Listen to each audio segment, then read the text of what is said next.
And keep in mind, I come from a family on my father's side where no one has done business in 5 generations as far as I know.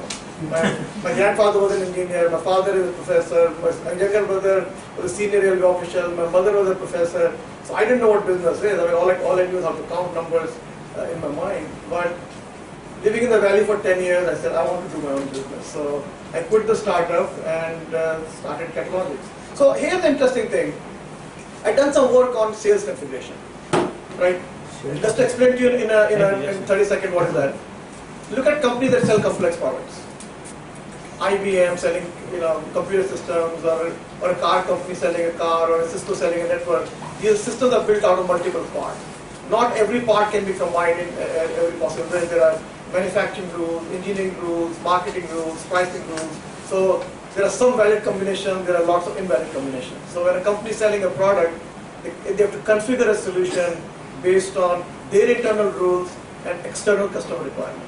And that was a big problem if the company wants to build your own product. And DEC, if you remember, most people probably don't know what DEC is, but DEC pioneered the build your own style of doing computers. IBM and all used to say, here are the 5 computers, and you can pick them, and there was a little bit of variability. But DEC said, you can tell me what drives you want, and how much memory, and tape drive, and disk, and blah, blah, blah, and we'll build it for you to your requirements. That requires configuration.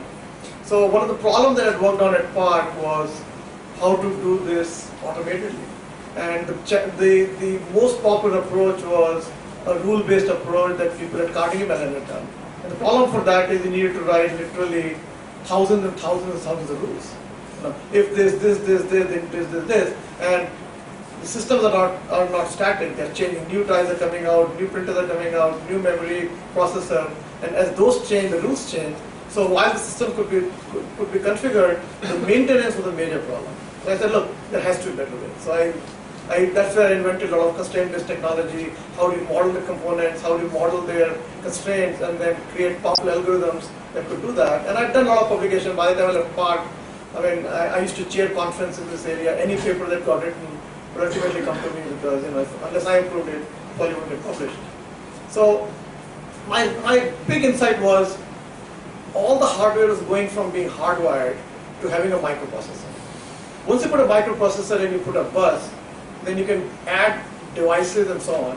So even things beyond computers are going to get configurable. And that has been true, right? Cars now have, today's car probably have 20, 30 computers.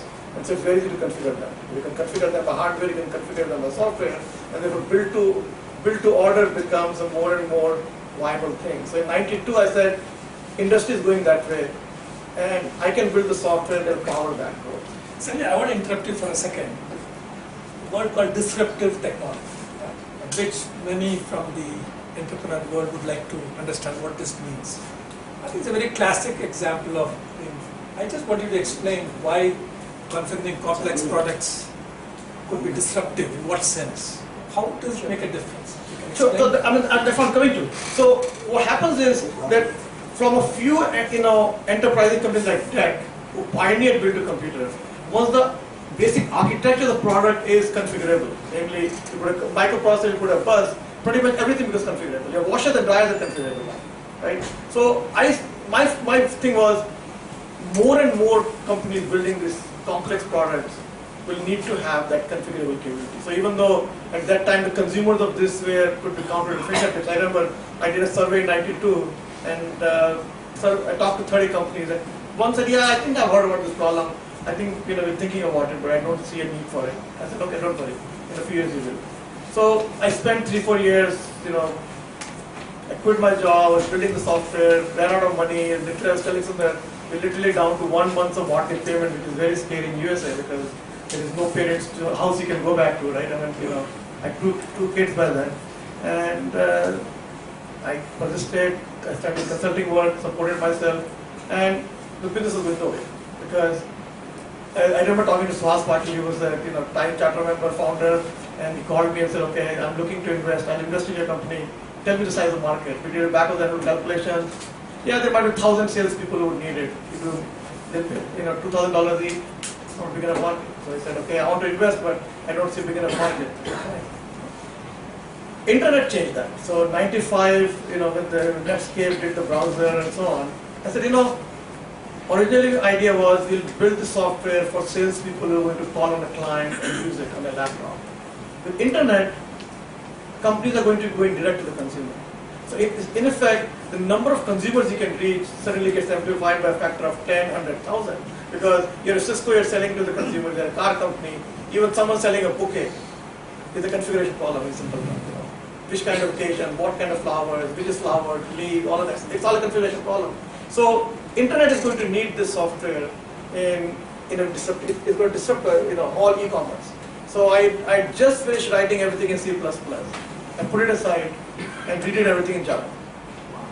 This is 95, and Java was so buggy that when I would get a bug in my code, it wasn't clear as a Java interpreter bug. So half the time I was fixing Java interpreter and Java library.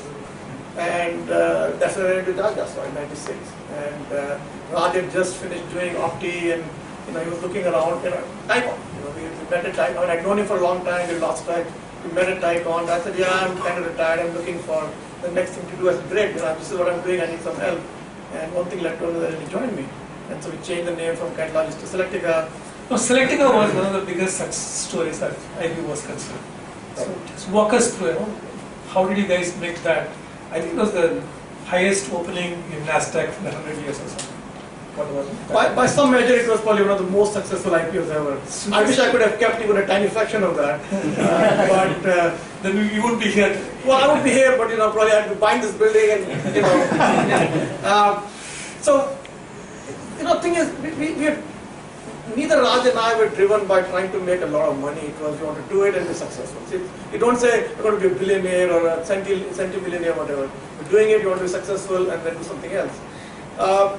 I think what happened is, we started in 96. First couple of years we were struggling, but we'd get one account and some VC will take pity on us and so can give some more money. Then we closed SM Communication in 97, someone gave us money. 98 we closed BMW, we got some more money. Then we closed 3Com, we got some more money. 99 what happened is, Cisco, Dell were the two biggest e-com players at that time. They were the two companies that had really shown that you can sell directly to the consumers, and they were selling very complex products. And they were both using configurators from other companies, and none of them were scaling. So Cisco used to tell us they had a configurator which the server needed to be rebooted 4 times a day, 5 times a day. And here's a company which was at 4 or 5 billion run rate in 99, and probably running on 4 or 5 ton servers. That's not scalable. And we told them, oh yeah, we built this configurator, great technology. BMW has been running it for a year and a half and never crashed, and there's an impossibility the other line. They called the CIO in New Jersey. He said, yeah, no big deal. I mean, it's been running for a year and a half. We bring it down for normal maintenance. It crashed once, but our guys have screwed up. Their software is very flawless. And the Cisco guys just couldn't believe it because they never heard of internet server software that doesn't crash at least once a day. So we won. Cisco had a big pilot. We won that. We won Dell. We won Samsung, Hitachi, and it's like wow, this company with very little revenue but huge potential. And we signed with the bankers. We went on a roadshow.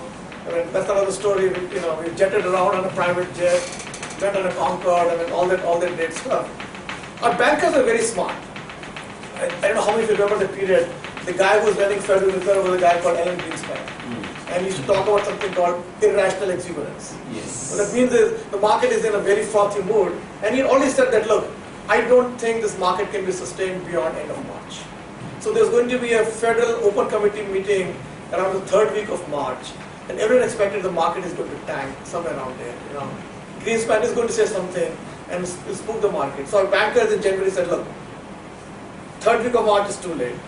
March 10th is the last day we can go public. And then they work backwards, and so we had to, that's why we took the conference, because the only way we could fit Europe into our schedule is fly Friday night from New York, land in London, do London, take a plane to Paris, go to Geneva, cover those 3 cities, come back Sunday night to USA. We had to be on the road for 2.5 weeks, because go and pitch to all the investment funds and everything. So we had filed for 7 to 11 or something, right? A lot of interest. I mean, go out there, Raj would talk about business, I would talk about technology, and these guys were just lapping it up. Cisco, Dell, we're getting, Cisco was paying us 2-3 million, Dell was paying us 9 million, Samsung was paying us 12 million in license, or maybe just getting